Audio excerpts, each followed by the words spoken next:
দেশের ক্রীড়াঙ্গনে বরাবরই বড় নাম বিসিবির সভাপতি নাজমুল হাসান পাপন ও বাফুফের সভাপতি কাজী সালাউদ্দিন। দুজনকে নিয়ে সামাজিক যোগাযোগ মাধ্যম ও মূলধারার গণমাধ্যমেও আলোচনার কমতি নেই। তবে নানাভাবে সালাউদ্দিন যতটা বিতর্কিত, পাপন ততটা নন। গণমাধ্যমের কাজে অল্পতেই প্রতিক্রিয়া দেখানোয় নামডাক সালাউদ্দিনের। সম্প্রতি বেশ কিছু গণমাধ্যমকে আইনি নোটিশও পাঠিয়েছেন সাবেক এই ফুটবলার হিসেবে নন্দিত সালাউদ্দিন সংগঠক হিসেবে হয়েছেন নিন্দিত। তবে বিসিবি সভাপতি পাপন সালাউদ্দিনের দেখানো পথে হাঁটতে নারাজ। উল্টো সালাউদ্দিনকেই একহাত নিলেন পাপন। বিসিবি সভাপতি পাপনের বক্তব্য নিয়েও সামাজিক যোগাযোগ মাধ্যমে হাসি ঠাট্টা বিদ্রূপ কম হয় না। তবে তিনি বরাবরই বলেন, সব সমালোচনা গায়ে মাখতে হয় না। সমালোচনাকে ইতিবাচকভাবে নিয়ে নিজের কাজেই মন দেন বিসিবি বস। আর সংবাদ মাধ্যমের বিরুদ্ধে আইনি নোটিশের কথা কখনোই ভাবেন না বলে জানিয়েছেন তিনি।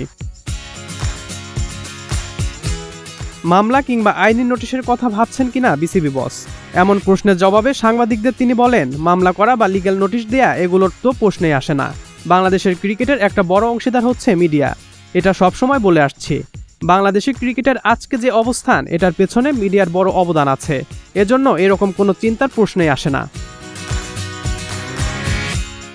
তাকে নিয়ে হওয়া সমালোচনার প্রেক্ষিতে আরও যোগ করেন, দেখেন আমি একটা কথা বলি, আমাকে নিয়ে যত আলোচনা হয় তার মধ্যে খারাপই বেশি।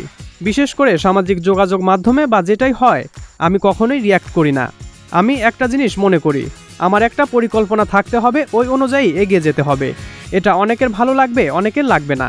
এটা যে একেবারে সবসময় সঠিক হবে এমনও কথা নেই। আমারও ভুল হতে পারে। কিছু জিনিস আমাদের সংশোধনে সাহায্য করে, তাই এগুলো নিয়ে চিন্তা করার প্রশ্নই আসে না। এমন বুদ্ধিদীপ্ত জবাবে সালাউদ্দিনের কর্মকাণ্ডকে ফের আরও একবার তোপের মুখে ফেলে দিলেন BCB boss Papon. Sajal Khan, Mahajan IT.